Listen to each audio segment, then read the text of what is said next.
Welcome back, everybody, to the Anti-Stall Racing IMSA series. It's season 10, round 7 today. A track I've never driven at, never spectated at, just bought it. So is our race director.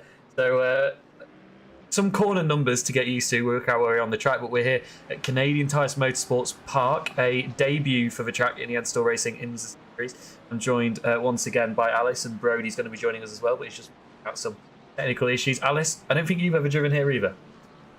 I don't even own the track.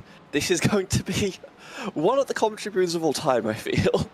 Getting ready to go green here. David van der Backer with the pit limiter on. You can see the headlights flashing, has turned it off now, or will be turning it off. He's getting ready to go. Samir Shad needs to be careful not to overtake the pole sitter. Green flag, green flag. We got the green flag call there, but they won't be going until Davey goes in the start zone, and he's still on the pit limiter and goes now. Gets a good jump from the rest of the field. We'll clear down into turn 1, and crucially, Quinton Madonk has cleared Samir Shad on the way into turn 1, which is what Quinton needed to do to try and get back on terms with the pole sitter, but Samir is not going to let him go, and he's pushing along, and Samir is off the road, and Matteo follows him off. Can he keep it out of the barrier? Yes, he can. Keeps going on the grass, but that's going to separate out our race leaders, and it's a big gap already for the race leader. So we're going to go and watch the start in GT3 as Alex Ott prepares to lead the field to green. Wait till they're in the start zone. I believe it's the 2 white lines that he has to go in, and has gone now at the front of the field. Down into turn 1, keeps the lead. It's side by side between the 2 teammates behind. Great to have these DLR drivers all in different colours. Makes it a little bit easier for us to tell who's who. And Alex Ott leads into turn 2 and turn 3 as well, and is side by side a little bit further back in the field. So dangerous to be side by side there. You're we got a car off ahead of Simone Bertolini, and Bertolini looked to have been tagged as well, but has got away with it. That's Sanchez off and has lost the rear wing. Is under investigation already by race control, as you would expect. We're 3 wide a little bit further up. There's contact between the BMW and the DLR McLaren as the Ferrari gets out of it and chooses not to get too involved, as Pete Preens is still hassling Dominic Knockel through onto the back straight, that is, and Pete Preens is now going to have to go defensive as they are under attack now, and it's side by side down towards the end of the straight. Who's going to pick up a toe from the BMW ahead? Neither of them seemingly. Going to spread out a little bit, got either side of the car, and down the inside. It's going to be the inside line for Alberto Casado, I believe that is. No, it's not. That's the is that Quinton Bosi? I'm not sure. There's Jeffrey Ross, apologies, in the Ferrari. Couldn't see the name on the timing tower. And Matthias Vuyten has briefly been off the track, but has remained in P2. David van der Backer leads in GTP ahead of Verdonk as Shad Lemray on the end of that lap. Lemray, recovering from being off on the grass, has lost about 5 or 6 seconds to the car in front, but has survived and lived to fight another day. Will now get his head down and push on for the rest of the race. Sanchez is towed to the pit lane. That rear wing missing, making that BMW very, very difficult to drive. This is what happened. Ubertali behind, gets into the back of the BMW, off into the barrier, probably has suspension damage as well, given how big that hit was, and that is why Sanchez could not make it back to the pit lane, unfortunately. Any race distance. Luca Picardi was battling out with Pete Preens a couple of laps ago, and gets into the side of the BMW, and well, everyone seems to mostly get away with it there, apart from the McLaren who took the first hit. But it's kept going at least, and our GTPs are already making their way through this traffic. Your race leader leads by 2 seconds now over Quinton Madonk, and is threading his way through the GT3 traffic on this twisting and tight Canadian Tire Motorsports Park. It popped up at the top of your screen. Mattia Ubertali has picked up a 10-second time penalty for that contact we saw. Green's given a 5-second time penalty for this incident. So I think that's fair, guys. 5-second time penalty for that one. I'm not sure I agree with Andy because he will beat me over the head. I will. You know what, to be fair, I do think that is justified. Obviously, we all know the curbs are quite high around here, and if you are going to touch them, you are going to slide off them. So, contact's inevitable, especially when you're that close. I think that was fair, and then again, going back to Ubertali's penalty, I think that's also probably justified for that stage of the race. Probably just a little bit too aggressive on lap 1 for what is a 1-hour race. Just ruin the flow of the race for a few of these drivers, and that could be what you need to make an overtake opportunity. Jeff Ross is going to do the old-fashioned way. Just be faster, take the car up the inside, and we'll get past Bertolini. Very easy. That's going to open up the opportunity for the Acura behind, actually, who's looking for a move on the BMW already. I think Preens is going to be a little bit more cautious after he received that penalty last time. It's possible, but I don't think he'll be thinking about that too much. Obviously, new track, probably new sort of guidelines for race control in terms of what can go, what can't. As Casado now launches it up the inside of Bertolini. Great move. There's the AM driver, not much sense in fighting that for Bertolini, really. Still 5 seconds ahead of Luca Picardi and will not want to any of that time fighting. Oh, and pushing Casado, that's pushing Monty, sorry, is Pete Preens through that final corner. Still can't find a way by, and Ben Grunewald is shaping up a move behind now. And Pete Preens close again here into turn 1, but it's just because of the way turn 1 is shaped, it's really hard to make a move in turn 1. Oh, he's going to get a cutback here, though, and going to try and get around the outside. You can't make this move though. There's no way you're on the outside here. You're going to be off camber unless you can like somehow tuck it back in and get the just continued crossovers. I just don't see this working for Preens, especially with GTP trying to get past you as well. I don't know if you've got the overspeed, and that's what you really need. That's how you're going to get it. That gap is coming down. You can see it on the left-hand side of your screen. This is the closest these two have been coming down this straight. And well, is Monty going to defend the inside? No. Nice. Preens has found a gap, and the gap is going to stay open. Can he keep it round the outside? That's going to be crucial. And no, has to slot back in behind the Porsche. Oh, that's a little bit of a washer there from the Porsche driver. Try and find the outside here for Preens. He's going to keep his footing, actually. But then it's just going to wash out on the second part of the corner. I think Monty may have cooked his tyres a little bit too much than he, sorry, a bit more than he would have liked. As we saw, he got a little bit loose coming through the fast sort of left, right, left sequences. And again on exit at the final corner, I did see him get a little bit squirrely. And once you get to this point, you don't have enough of a speed advantage. You're sort of forced in this awkward situation of I have to stay behind. Shows the front like he's done in previous times. Probably just gets a better run up the hill. Two tires. He's going to get the inside. No, surely not. Keeps his bumper in, and that's going to push the Porsche off the track. Not sure if there was contact there, but Monty is going to lose 4 positions here and tumble all the way down to 15th overall. And the car in front. And Picardi's off as well. It's a double win for Pete Preens here, who will clear all of the AM cars, bar the leader in one fell swoop. And the leader in AM now has a 7-second lead. There's contact behind, big contact. No. We've got 3 cars off, 2 in the wall.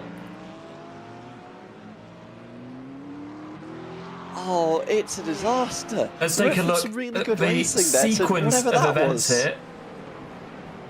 Oh no. Right, we're going to go back even earlier and start with Nicole Monti. Look, the McLaren gets to the inside. Is there contact? There's not contact. I think there was no contact. It was very, very tight.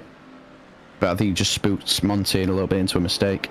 Take a look at what happened from somebody that was actually involved. I think that might have been a bit of curb hopping from the Picardi, who takes, A McLaren, a gold McLaren getting on curb.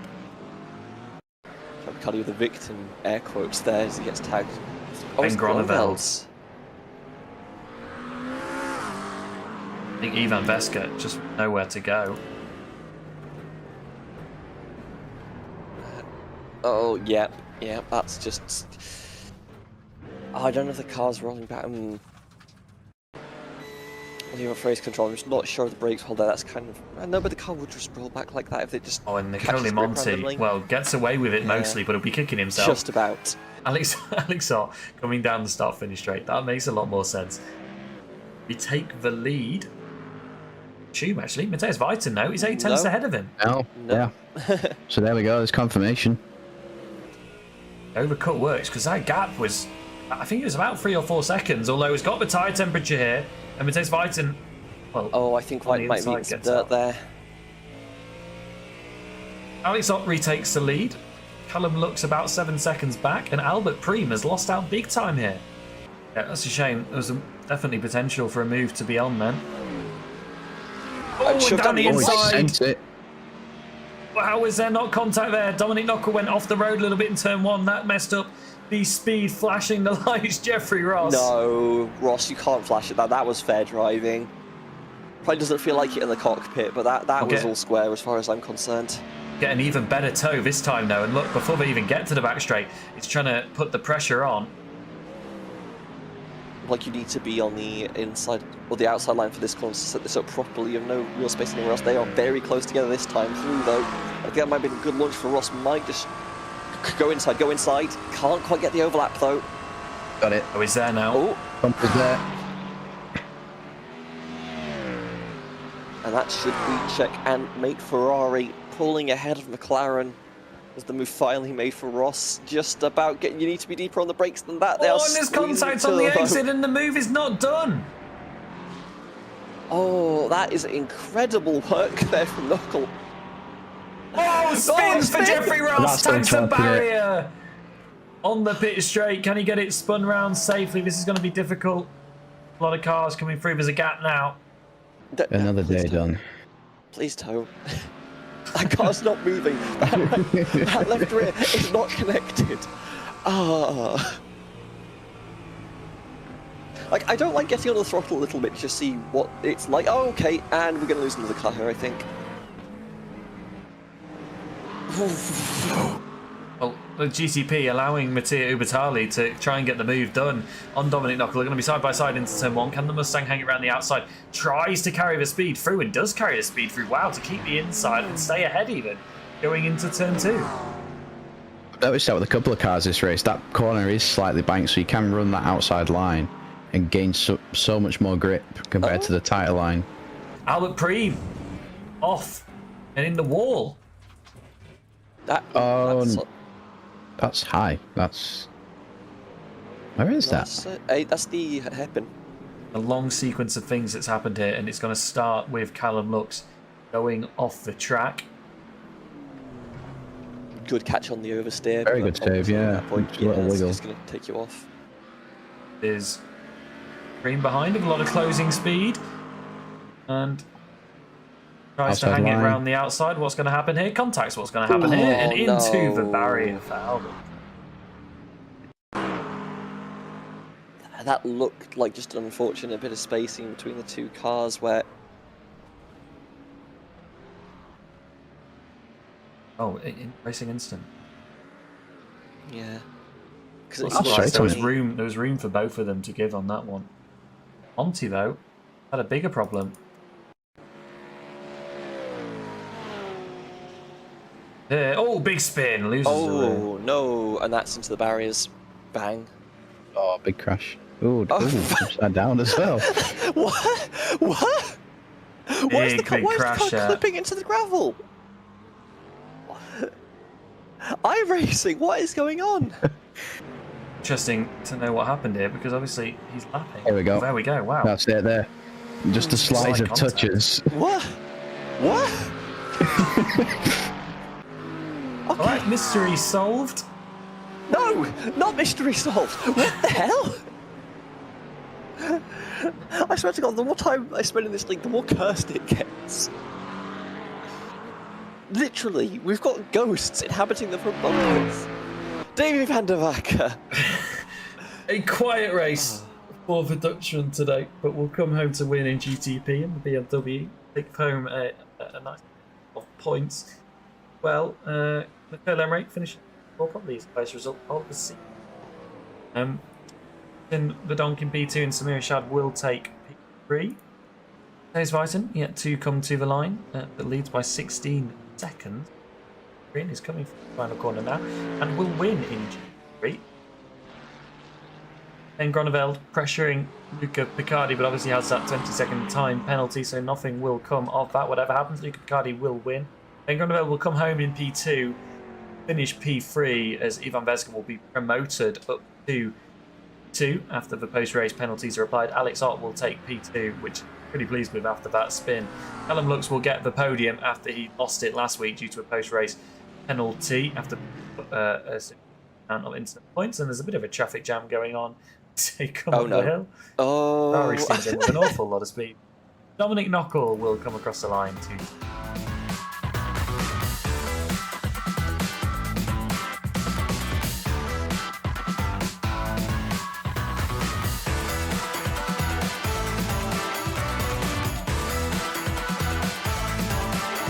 Thanks for joining me, Alice, as usual, and Brody, it was great to have you with us, and we will see you all next week. Thanks.